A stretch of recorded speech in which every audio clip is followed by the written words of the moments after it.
This episode of Walt Disney World Today is sponsored by MEI and Mousefan Travel. MEI and Mousefan Travel specialize in cruises and packages to Disney and other vacation destinations around the world. For the current offers, just visit their website at www.mousefantravel.com.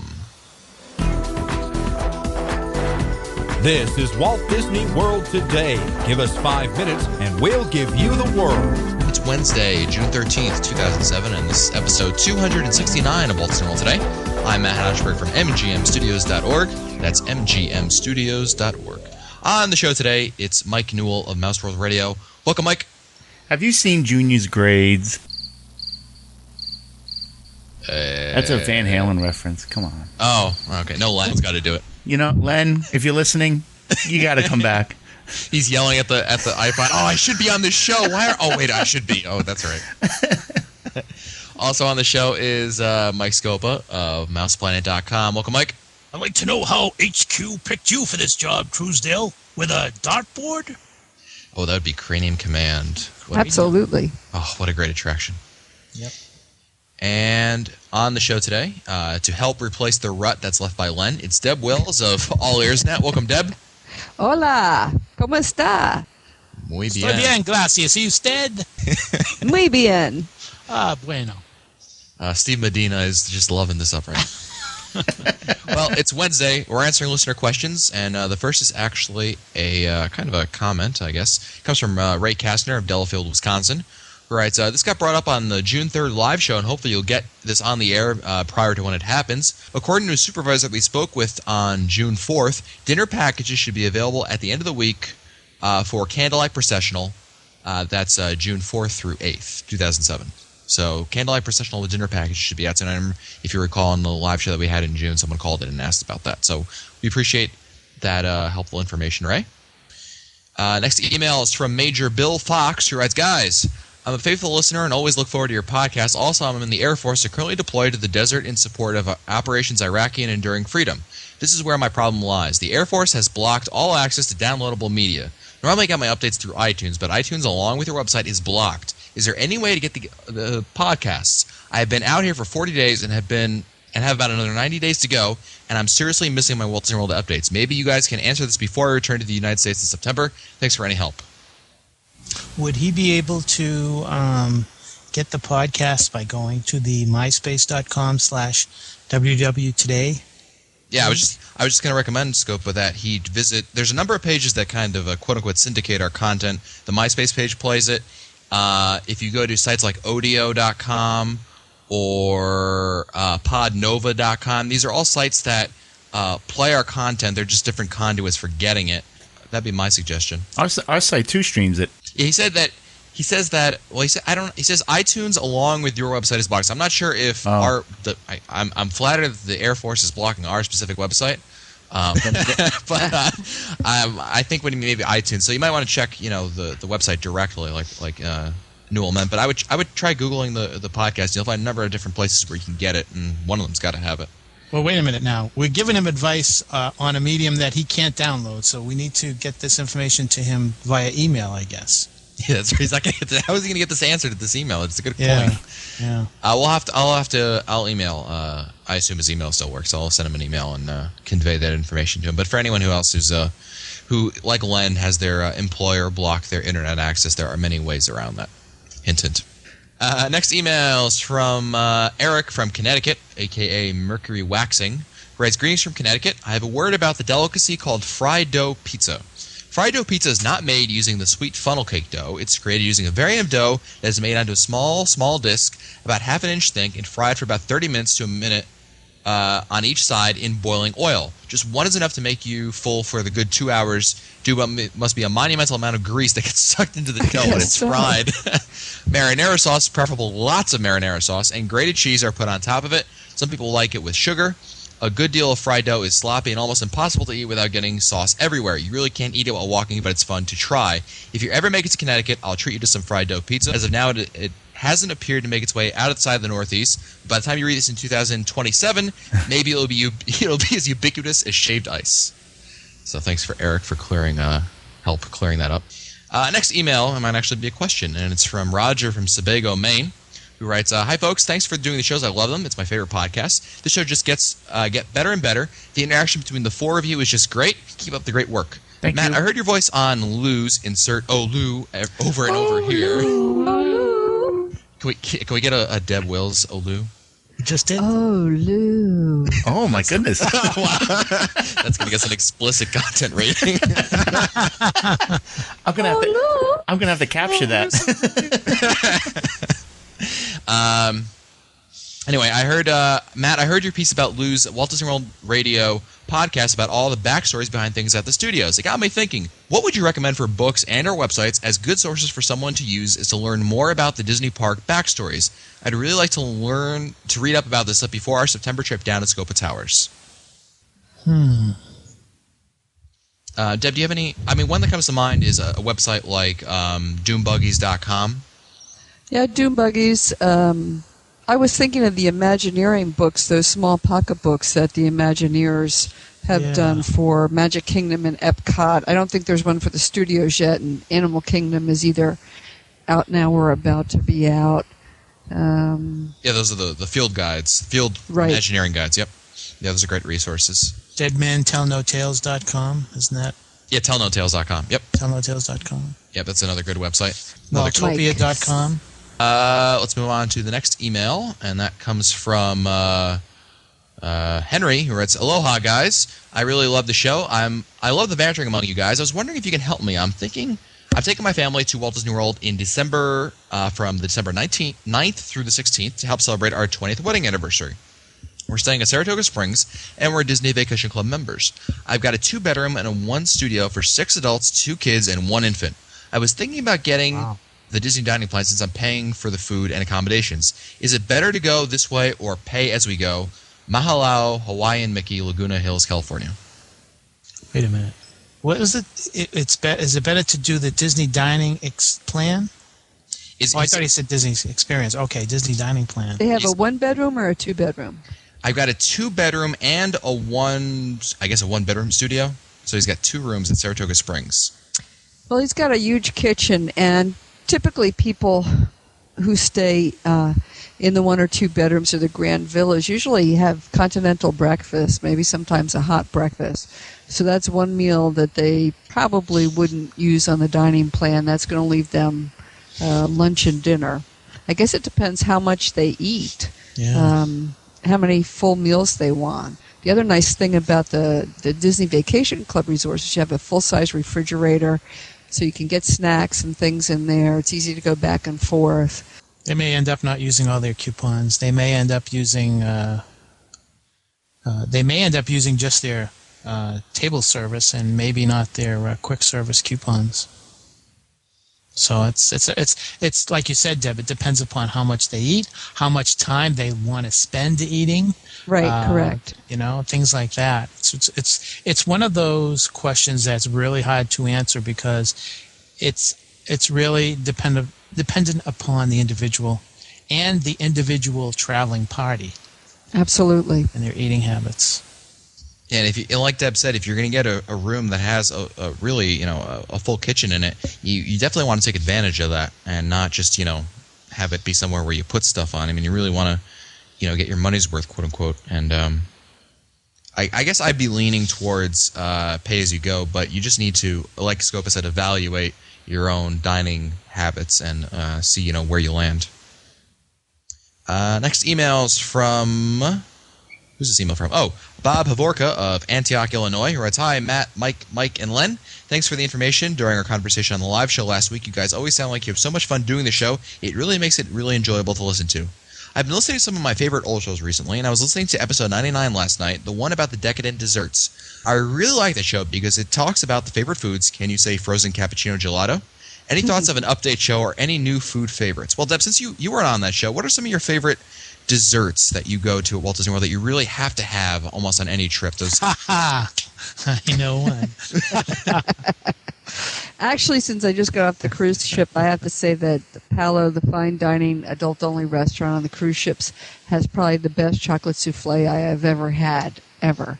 It is a not to be missed, served with chocolate and or vanilla bean syrup. in the parks. This is a little tough for me because I've had to curtail my dessert eating. Let loose, Deb. It's okay. You're among friends. Wow, I'm drawing a blank. It's tough. Mike, you laughed. What were you thinking of? I was thinking of a certain meal we had at Boma in January. Oh, yes. My friend TJ, who is a chef at Boma, made us a very special dessert, and it was fried Oreos with funnel cake kind of dough and hot chocolate syrup on top. Oh, Those were quite And there was a pineapple base, I think. Wasn't there a pineapple base? I don't think No? so. No? The fried Oreos, boy, those were good. I forgot about Yes. those. Yeah, that was... Those and- were awesome. the presentation alone was something to see. Yes, they come like a pyramid. Yeah. oh, now we have to go. It's not on the regular menu, though. I can't think of anything else that I would have added since that show that any kind of decadent desserts that really struck a chord with me. Have any of you guys, Newell or Scopa, have you found anything? There's some kind of a cake that's offered at, of course, Le Cellier, and I'm trying to remember what it's called. It's like a whiskey cake or some kind of special cake. I had it once, and it was like I'm hoping I'm not confusing that with the grapefruit cake at another restaurant. That's what I started thinking of when you said that Yeah. was the grapefruit cake. Yeah. Oh, chocolate on chocolate whiskey cake. Chocolate cake brushed with Canadian whiskey, layered with chocolate mousse, finished with tarragon anglaise, topped with a chocolate curl. Works for Is me. that it? That might be it. It's on the menu. Next email from the old email bucket comes from Martin a bucket? McIntosh. He writes, Marty. Hey guys, as always, love the show, no question, but I have a tip for your listeners like me, that may be headed down during the hot, incredibly hot, hotter than you think it is possible, more humid than it should be allowed, summer months. We did this last year, and it was great. Go down to your local pharmacy, Walmart, Target, Mayher, or whatever you have in your neck of the woods, and head to the first aid aisle. For a few bucks, you can pick up an instant ice pack like those that you would get for a first aid kit. Purchase one for every day of your trip, sometime during the middle of your morning sessions at the parks or even when eating. Break out the ice pack and activate it. Take turns just holding it on your neck and wrists, and it really helps to cool down your core body temperature. You can really feel a difference. I may have to try that on my next trip. You can also get, they're like gel packs, but they go around your neck. They're thin, about an inch wide, and you put them in water. The gels expand, take into the water, and then they stay very cool. That's what Carol uses. I just hose down Newell, as we walk by. Is that where that water's coming from? That's right. Next email is from Laura Garcelle of Warren, New Jersey, where I tell hello, guys. First things first, I love the podcast. I'm so addicted. My question is, we're staying at Caribbean Beach and love it. However, on our next trip in the fall, we would like something else. Do you have any suggestions for us? We want to know the difference between French Quarter and Riverside. Which of the two has better bus service, going mostly to the Magic Kingdom, and we will have a 3- and a 5-year-old. So, French Quarter, Port Orleans French Quarter, Port Orleans Riverside, mostly going to the Magic Kingdom, and they have a 3- and a 5-year-old. I would go for French Quarter, actually, especially if they're concerned with buses, because French Quarter and Riverside share buses. French Quarter is always the first stop getting on in the morning and the first stop getting off at night. So that's a big plus. In terms of time distance to the Magic Kingdom, they're right next to each other, so it's going to be about the same. I like French Quarter. It has a great themed pool with the alligators. A lot of kids like that. A little bit different theming than over at Riverside, but I think it's more colorful and might be better suited for the younger kids. It's also a much smaller, more intimate resort. The only thing you're going to miss there is there's no sit-down restaurant. Right. Good point. I mean, I prefer French Quarter too. It's small. Building 5, as you've probably heard on the show a number of times, is a great building to stay in to get really great access to the buses, because you'll be and as well as the small food court over there. I mean, you're just literally steps away. So I would definitely recommend French Quarter over Riverside, just because of the size. Really, that's what's important to me. Next email is from Jeff Jobs of Winston-Salem, North Carolina, who writes, when the Year of a Million Dreams was first announced, I bought a stack of prepaid postcards from the post office to use for mail-in entries. I hand-addressed them and, according to the rules, sent them all out between October and January at a rate of about 2, one for me and one for my wife, every other day. But when I got slack over the holidays and our December trip to Walt Disney World, I haven't been sending any since. Anyway, I just got a call from my wife. A large box showed up at the house today from Walt Disney World via certified carrier, full of all kinds of sweet Disney loot. Apparently, one of her entry cards was picked, and she won a merchandise gift basket. She read off a list. That list included Mickey and Minnie, an embroidered tote bag, deluxe pin trading starter kit, jelly beans, a Walt Disney World picture frame, Walt Disney World scrapbook, $70 gift card, and a huge coffee mug. Not bad. Yeah, that's not bad. Awesome. I hadn't heard of that one. Yeah. Yeah, that's like, what do we got in the back, boys? We got all this stuff over here. Send it to that guy. Next email is from Scott, who writes, Hey guys, just wanted to let you know the would-be tornado scene in the Great Movie Ride had to be removed because the original Great Movie Ride's tornado had rights wholly belonging to itself. I can't remember where I heard this, but I found a reference to it somewhere online. And the Great Movie Ride is probably in my top 3 attractions of all Mousedom, especially the ending montage. Incidentally, I really love the ride through Mystery Science Theater 3000 that you guys took on the rides. Keep those coming. So we appreciate that information from Scott. Thanks, Scott. Next Thanks, email. Scott. Next email is from Christina from Brooklyn, New York. Who writes, Hi, everyone. You guys do such a great job on your shows. Keep up the good work. I have 2 questions. I'm planning on visiting Walt Disney World with my boyfriend for a week in December for its off-peak season. I originally planned on going the first week, but I heard that it tends to be crowded that first weekend in December because of everyone trying to see the decorations and the videotaping of the parade. Do you think I should shoot for the second week instead? Yeah, I hear there's something called Mouse Fest during that time, too. I flip a coin for week 1 or week 2. I would say that immediately following Thanksgiving would probably be a good choice. And then the following week we have that thing that Deb just mentioned, and then there's a few other factions that are going down there. Pop Warner goes down there, and isn't there a racing thing going on down there? I know Len has always mentioned it. So that second week has become very, very popular. So if I had to make a choice, I'd probably go the week following Thanksgiving. But I'm not. I'm going the week after that because it's Mouse Fest. Yeah, Mouse Fest is a great event. I mean, I'm not sure how interested you are, Christina, of coming to these events, but I mean, personally, given the choice, it's a great event to look at. The other thing I would advise you to do is go look at Len's crowd calendar or touringplans.com, and you can see a list of what he predicts for those weeks. You can get a better idea. Certainly, if there's going to be a negligible difference, I would rather go during Mouse Fest because, you get to see us, or, Deb, and, if you really want to waste your time, you can go see Lou, I guess. Oh, Lou. Christina also writes, My second question is about the Christmas party. I've heard various reviews ranging from miserable to fantastic. I'm sure this has to do with the particular day that they choose to go. Do you think it'd be worth the money if we went on a weekday like Tuesday or Wednesday to avoid tremendous crowds? Yes. Absolutely. It's cheaper, too. Sometimes it's cheaper during the week. Oh, yeah, absolutely. I mean, the crowds are just going to be easier. You might even get into an annual pass holder discount day if you are an annual pass holder, Christina. Yeah. Tuesdays sometimes, yeah. The prices keep creeping up, though. I mean, this year it's $51 for an adult, $43 and change for a child. Yeah. Expensive cookie.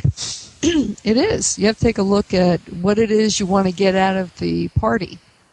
If you're going for the decorations and the parade and the attractions are secondary, and you want to see the shows and stuff, you get your money's worth. If you're there just to see the attractions, you might make better use of your funds by going on an extra magic hour morning or evening. It's a great tip, Deb. I've got another question I'll pose it for Deb since we've answered this question before, I think, on the show. It comes from Terry, who writes, Here's a question for the Disney Dream Team. What attractions do y'all recommend for visitors to do after dark? After dark, I'd start with the Magic Kingdom, and the first ones that come to mind are the Jungle Cruise, which is really cool at night, and Big Thunder Mountain Railroad, which also gives you an awesome view of the park. Test Track can be fun at night over in Epcot. Thinking of, you want to do outdoor attractions, obviously, take advantage of the ambiance. How about Everest? Ooh, yeah. I haven't done that yet. Maybe even Tower of Terror, just to see what it looks like when you first pop out at night, overlooking the studios. Yeah, it's interesting. It's different, certainly. A lot of attractions they're different. I mean, to say that they're must-dos, some people really rave about attractions like Everest. I've done Splash Mountain a number of times at night. I really don't tell much of a difference. I mean, it's nice. You get a different view. It's different, really, but as I describe it a lot of times, I wouldn't go out to say that it's must-do. But people have been I've heard a lot of, I haven't done it yet, but I've heard a lot of raves and ranting about Expedition Everest at nighttime. You know what's another one? I just thought of this, and it probably would not come to many people's minds, and that is the TTA in Tomorrowland. Because as you're above Tomorrowland and you're going around, you get to see all the lights, all the certain portions of the Magic Kingdom that are lit at night, and it's really a nice vantage point. I never, I just thought of that. That's a great idea, Mike.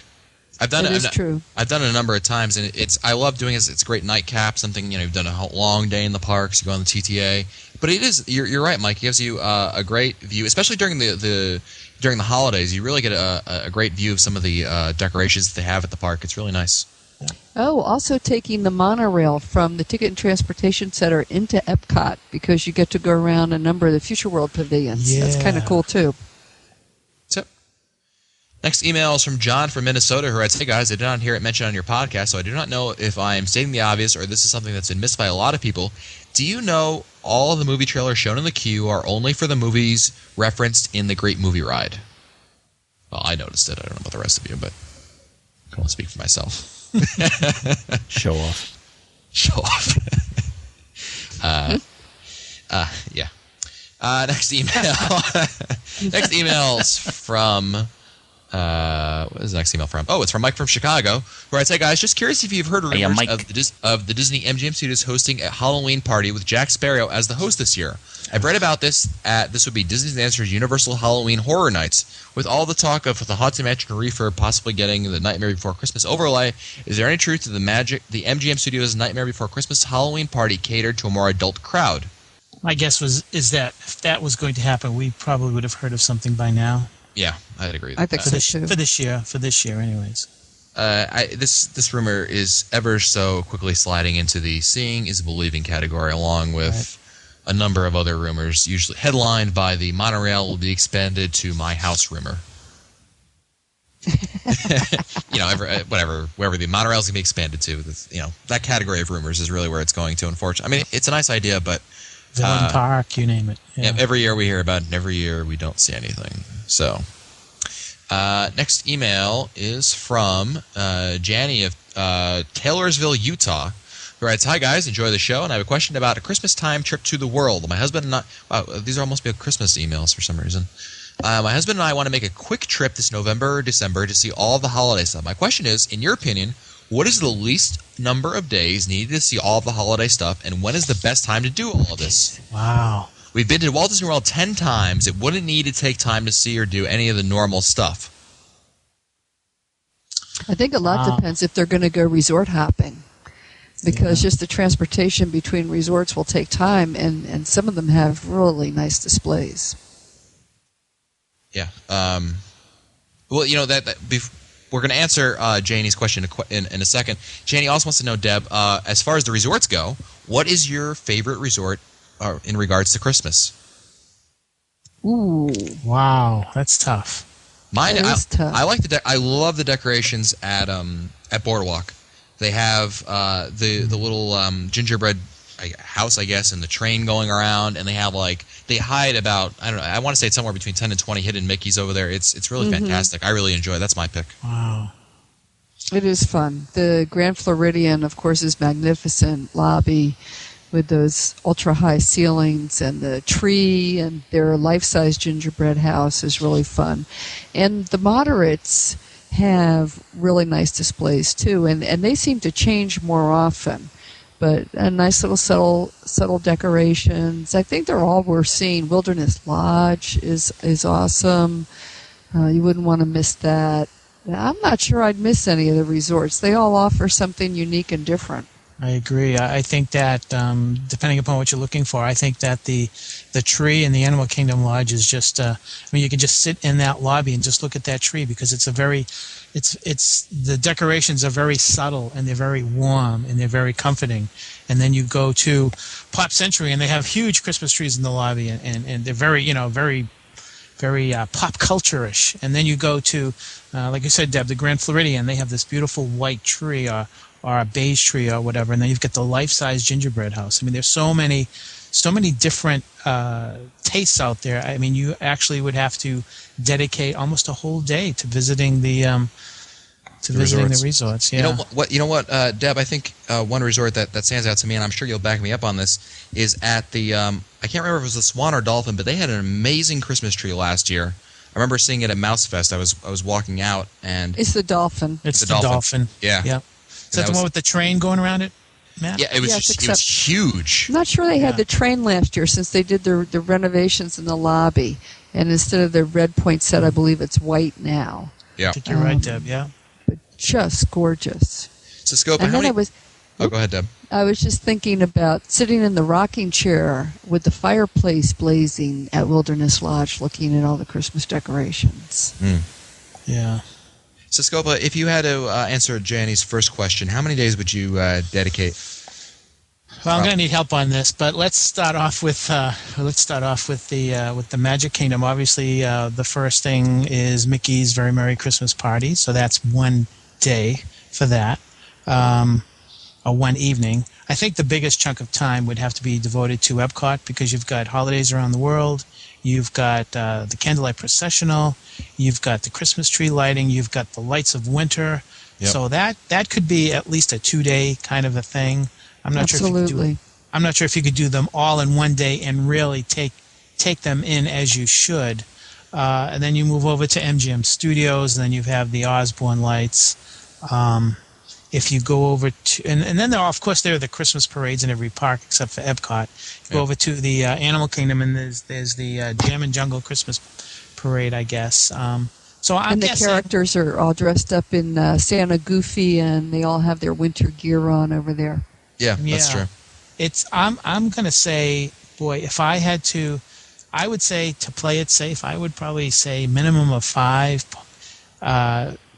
I would advise 5 to 6 days, just so that you would not have to rush through, and so you'd be able to enjoy everything. I'd agree with that. Yeah, I mean, certainly. And the other thing to keep in mind, is I always go for Mouse Fest, so it's kind of a short amount of time, but you can always, come back. It's Disney World's not going anywhere, so you can certainly come back the next year. I would put the parades on the back end of your priority line. I'm not sure it's as important as some of the special events like the Osborne lights or the Christmas decorations. Epcot really has some great stuff going on, like Scopa said.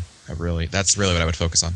And it's important to say one more thing, and repeat this very important point, and that is that the attractions have to take a back seat here because they're secondary, because the objective here is to enjoy all the special holiday opportunities and all the decorations and things like that. So the attractions take a back seat. Of course, there's one attraction that you definitely want to make sure that you see, and that is if they're having it, and I'm not even sure if they're doing it this year, the Country Bear Jamboree Christmas Show. I'm not even sure if that's on this year or not. I haven't heard. I was thinking about that too. Yeah. Well, we got time for one last email, and we're going to throw it in here because Deb will actually know the answer to this one. It's from Kathy Warner from Louisville, Kentucky, who writes, who's also a certified Disney nut. Who writes, "Hi everyone, love the podcast. Keep up the good work. I have a question regarding the Disney Cruise Line traveling solo. I've never taken a cruise because it's more expensive to cruise solo, but if I ever do a cruise, it will be a Disney cruise. Are there any tips or suggestions on getting a good deal on cruising solo, or just any tips on cruising solo in general? Thanks again, and keep up the great work on the podcast. It's a joy to listen to while at work." Well, the best deals for cruises are going to be when they're first announced, because Disney has a tiered pricing structure so that the more people that book, the more expensive the cruise gets. It is true that you pay a premium because there's only one person in the cabin. While I personally have not cruised solo before, I know many people who have. They've enjoyed themselves. A lot of it depends on what you want to get out of it. If you want to get away and just have time to yourself, you can do that. You could look for group cruises like Steve Barrett and I are doing next year, where we're doing a 5-night Disney Magic cruise or one of the Mouse Fest cruises. Lots of solos go on those cruises and actually make friends that they cruise with off and on throughout the years. So book early, book often. Deb, you make those shameless plugs seem so much more elegant than Len ever can. And there's no bell ringing either.